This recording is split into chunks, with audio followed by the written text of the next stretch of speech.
인기 앱에는 공통점이 있습니다. 그것은 앱과 사용자 간, 사용자와 또 사용자 간 관계가 매우 강력하다는 것입니다. 이 관계는 앱에 대한 충성도로 나타나기도 하고 사용자 간의 연결과 교류로 나타나기도 합니다. 오늘은 이 관계의 힘이 앱과 같은 온라인 서비스에 어떤 결과를 만드는지 한번 생각해 보도록 하겠습니다. 인스타그램은 국내에서 가장 인기 있는 SNS입니다. 그럼 왜 인스타그램엔 이렇게 인기가 있는 걸까요? 경쟁 SNS였던 카카오 스토리는 더 이상 인스타그램의 경쟁자가 아니게 되었습니다. 네이버의 사진 공유 SNS 폴라는 서비스를 접었고요. 인스타그램의 인기 이유 중 하나는 인플루언서를 뽑기도 합니다. 실제 인플루언서 마켓, 파리피플 등의 새로운 용어는 인스타그램의 인기 이용자에서 나온 것이기도 합니다. 또한 브랜디나 에이블리 같은 쇼핑 앱은 인스타그램을 기반으로 인플루언서 마켓이라는 컨셉으로 성장을 하기도 했습니다. 단지 인플루언서가 인스타그램의 주요 인기 요인이라고 한다면 인스타그램 이전 파리피플의 성지였던 국내 최대 블로그를 소유한 네이버가 이 경쟁에서 뒤처진 것을 설명할 수가 없을 것입니다. 네이버는 스마트 스토어, 이를 통해서 블로거 마켓, 카페, 판매를 진화시킨 그런 플랫폼을 지금 성공시키기도 했습니다. 그럼 이쯤에서 이런 질문을 할 수 있을 것 같은데요. 그럼 인스타그램의 인기의 이유는 무엇인가? 바로 이것에 대해서 좀 더 이야기해 보도록 하겠습니다. 검색은 검색과 블로그, 그 다음에 지인 커뮤니케이션 위주의 카카오톡과 인스타그램이 지향하는 관계는 약간 다릅니다. 일단 블로그는 검색을 기반으로 노출이 되며 기본적인 커뮤니케이션 도구는 글입니다.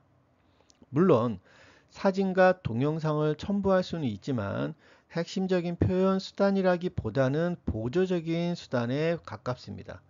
이에 반해 인스타그램은 주로 인스타그램이라는 플랫폼 내에서 커뮤니케이션이 이루어지며 나와는 잘 모르는 사람들과 관계를 연결합니다. 그리고 커뮤니케이션 수단의 중심은 사진이고 문자, 글은 보조적으로 활용됩니다. 이런 이유로 상당히 정보의 전달이 직관적이면서 이러한 정보를 소비하는 시간이 짧은 특성이 있습니다. 그리고 주로 인스타그램 플랫폼 내에서 커뮤니케이션이 이루어지므로 관계 집중성이 상대적으로 강해집니다. 블로그 컨텐츠를 소비하기 위해서는 굳이 블로그를 가입할 필요 없이 검색을 하면 됩니다. 그러나 인스타그램 컨텐츠를 이용하기 위해서는 인스타그램을 가입하는 것이 좋습니다. 그리고 대부분의 관계가 나를 모르는 사람들과 형성되므로 의도된 멋짐을 노출하기 좋습니다. 사회에서나 일상에서 만남이 잦은 사람들과 관계에서는 허세가 파악되기 쉽지만 인스타그램 같이 나를 잘 모르는 사람과 관계에서는 이러한 허세가 실제로 받아들일 가능성이 높습니다.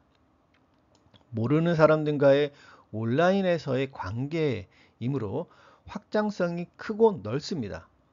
허세는 사실로 받아들일 가능성이 크다는 점. 이 두 가지 요소가 인플루언서가 활동하기에 매우 좋은 환경이 되는 것입니다.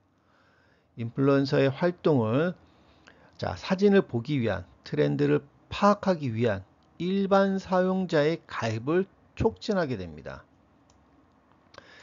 인스타그램을 가입해야지 사진을 더 많이, 더 잘 볼 수 있기 때문입니다. 인스타그램의 대표적인 관계 방식은 팔로잉입니다. 그리고 PD에 있습니다. 사용자는 팔로잉하는 사용자가 올리는 사진을 피드를 통해 자동적으로 수집하여 볼 수 있습니다. 일일이 계정을 찾아다닐 필요도 없이 자신의 피드만 확인하면 됩니다. 그리고 사진으로 전달되기에 보고 관심이 없으면 다음 콘텐츠로 그냥 넘어가면 됩니다. 관심 있는 사진을 골라 추가로 보거나 그를 통해 정보를 확인하면 됩니다. 그러므로 일정 시간 검토되는 콘텐츠 양이 블로그와 같은 SNS에 비해 상당히 많을 수밖에 없습니다. 이에 따라서 인스타그램의 피드 방식도 위에서 아래로 자동적으로 내리는 형태를 취하고 있습니다. 즉 동일 시간 볼 수 있는 인플루언서와 콘텐츠가 더 많다는 것입니다. 이는 사용자의 정보 처리의 수동성과 중독성을 만드는 굉장히 강력한 자극 요소가 됩니다. 그러므로 인스타그램을 많이 이용하는 사용자일수록 중독적이 되며 수동적인 경향을 나타나게 됩니다. 이는 인플루언서에게 더 많은 팔로워와 추적적 관계를 형성할 수 있게 합니다. 또한 인플루언서 입장에서는 유튜브와 같이 광고 매출이 없는 인스타그램을 열심히 하게 만드는 동력이 바로 이러한 수동적이며 추정적인 관계에 있는 것입니다. 자, 인스타그램에 파리피플이 많은 이유도 바로 이 중독적이며 추정적인 관계를 형성하는 인스타그램 플랫폼의 알고리즘의 힘에 있다고도 할 수 있습니다.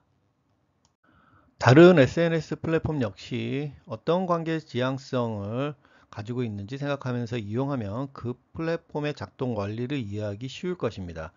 그 SNS에서 무엇을 목적으로 네트워킹이 되는지, 이를 위해서 어떤 기능이 지원되는지를 보면 될 것입니다. 이러한 어떤 부분을 기획자의 메타인지라고도 할 수 있습니다.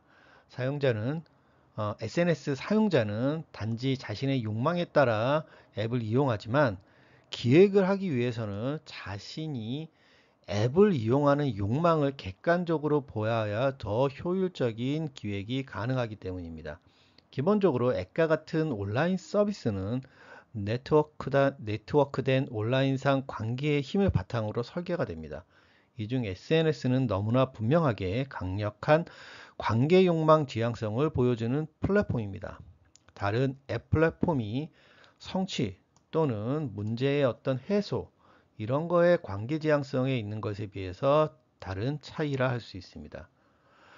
자, 즐거운 하루 되시고요. 오늘은 이만 하도록 하겠습니다. 감사합니다.